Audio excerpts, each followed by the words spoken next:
قلت يا خلي تمهل، هذه بعض البشائر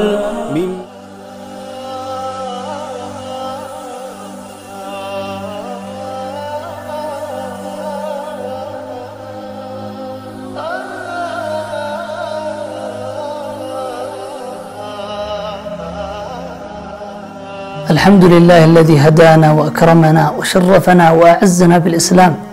الحمد لله الذي جعلنا من أهل لا إله إلا الله، والصلاة والسلام على الرسول الكريم الذي بشرنا حين قال لمعاذ: أتدري ما حق الله على العباد؟ قال: الله ورسوله أعلم.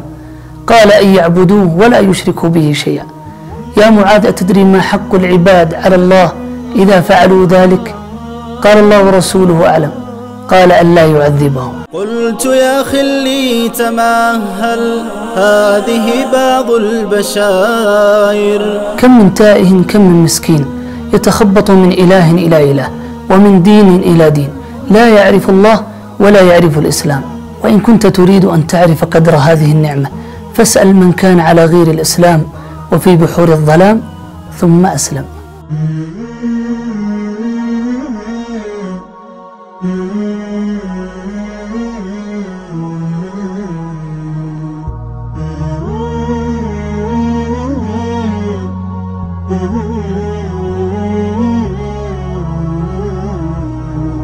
When I embraced Islam, my life was totally changed. Before, when I was in darkness of my life, when I knew about Islam, it enlightens my mind. Sa pagpapatuloy ng ating magandang balita, noong ako po ay Kristiyano na nag-iimbita sa Kristyanismo, wala pong isa man ang nag-Kristiyano sapagkat ito ay hindi katotohanan. Subalit, mahal kong mga kababayan, ang Islam po ay isang katotohanan na kung saan ako po ay nag-iimbita tungkol dito. Napakarami ng ating mga kababayan ang yumayakap sa Islam. Noong ako po ay nagpropagate sa isang lugar, 36 na katao ang sabay-sabay na nagbalik sa Islam. At ngayon po ay umabot na sa 700 katao ang nagbalik sa Islam. I entered Islam simply because I want to enter paradise. Here in Islam, I am so happy, unlike before when I was a Christian. Because here in Islam, there is peace, love, and unity. So there is a dark. I feel some bad moments can happen. And I thanks to Allah for having given us this opportunity to become a Muslim. Sa pagpapatuloy po ng ating magandang balita, ang nanay ko po ang unang-unang yumakap sa Islam nung ako ay magbalik sa katotohanan. At sumunod po ang aking ama sapagkat siya ay matigas subalit nabuksan ang kanyang puso at isipan. At bago siya mamatay, nasambit niya yung asyhadu an la ilaha illallah wa asyhadu anna Muhammadan Rasulullah. قلت يا خلي تمهل، هذه بعض البشائر. And now I can say, Islam is the way of life.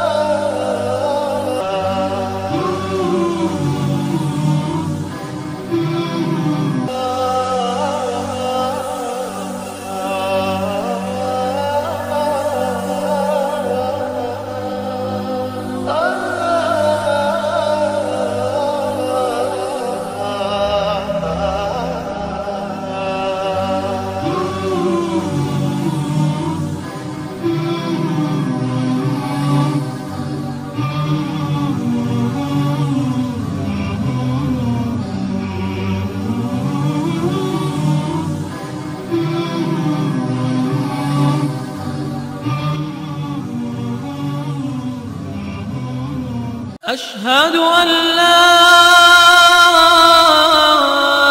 إله إلا الله.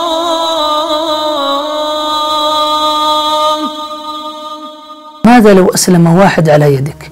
هنيئا لك والله ببشارة محمد صلى الله عليه وسلم الذي قال فيها: فوالله لأن يهدي الله بك رجلا واحدا خير لك من حمر النعم.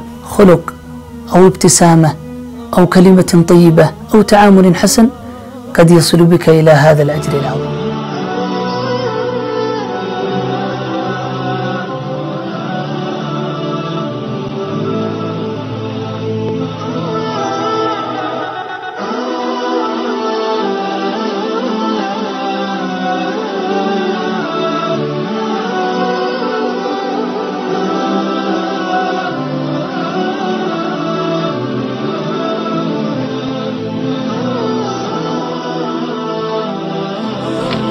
اقرأ فقرأت مسراتي ومساراتي في دين حياة، وارتبك الشوق وخالطني إحساس بالحاجة لدعاة، وسألت الشيخ فقدم لي مفتاح الجنة في كلمات، ودعاني لأوحد ربا قد جل إلهي عن الشبهات.